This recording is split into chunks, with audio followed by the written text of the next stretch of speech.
When I travel out of state, I get asked a lot, about Detroit. And I've got to be honest with you, I've been down there a number of times in recent weeks, months, and years. It's fabulous.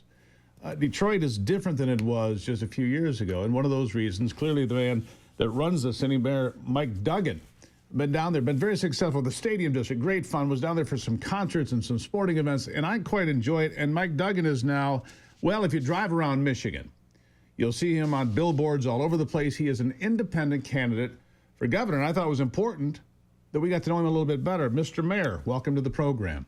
Thanks for having me, Steve.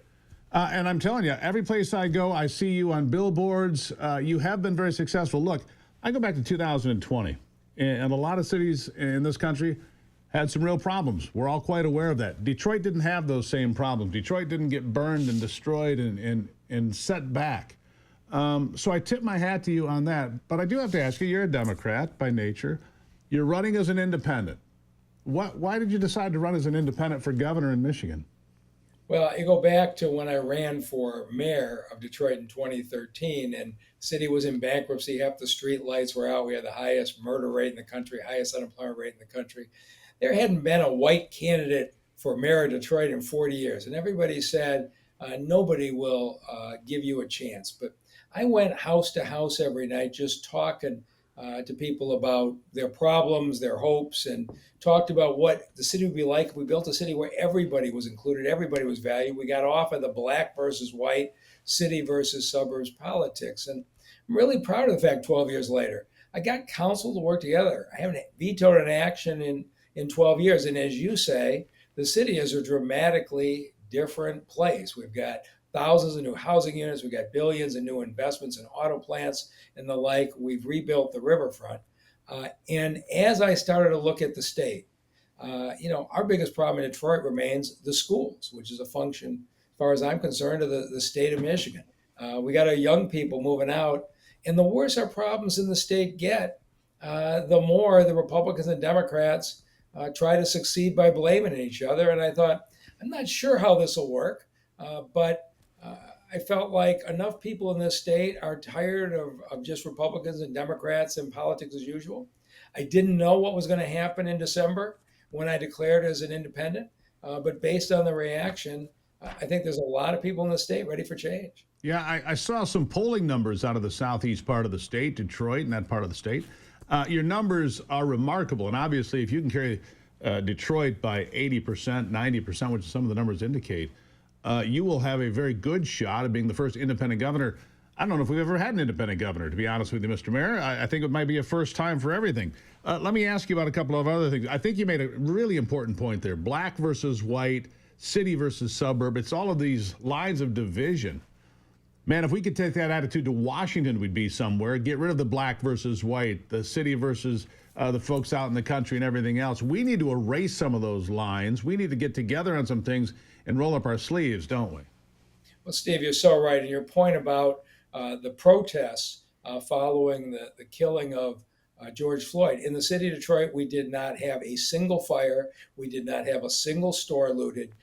We have a bond between the police and the community. And when there were those in the Democratic Party saying defund the police, I actually put more cops on the street and gave them raises with the overwhelming support of the people of the city. Detroiters didn't want to defund the police. They wanted more cops. And we're finding, and I'm finding this wherever I go in the state, whether I'm going up to farming communities or rural towns, and they say to me, what do you know about our situation? We feel like we've been forgotten.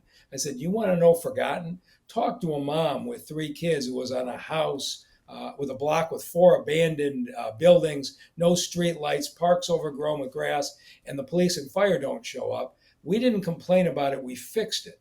And people say we have more in common with other parts of the state than we think. And of course, you're seeing the billboards because I'm extremely well known in southeastern Michigan, but outstate, people have to get to know me. And I appreciate you giving me this chance. Well, I appreciate you being here. And look, we just need some common sense out there. Let me ask you one of the things.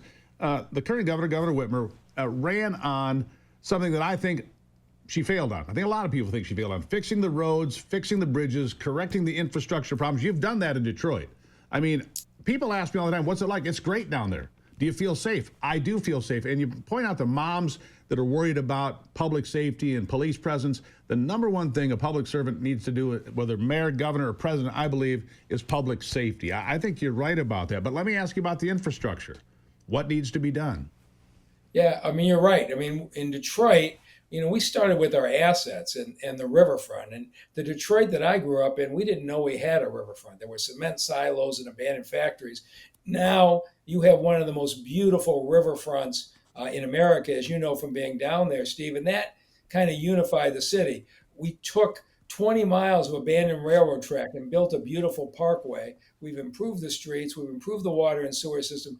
That might sound boring, but it's contributed to the fact that Detroit led the state of Michigan in new population last year. And so I agree with you that it is ridiculous that the polarization in Lansing, they spent $3 billion to fix the freeway system by borrowing money.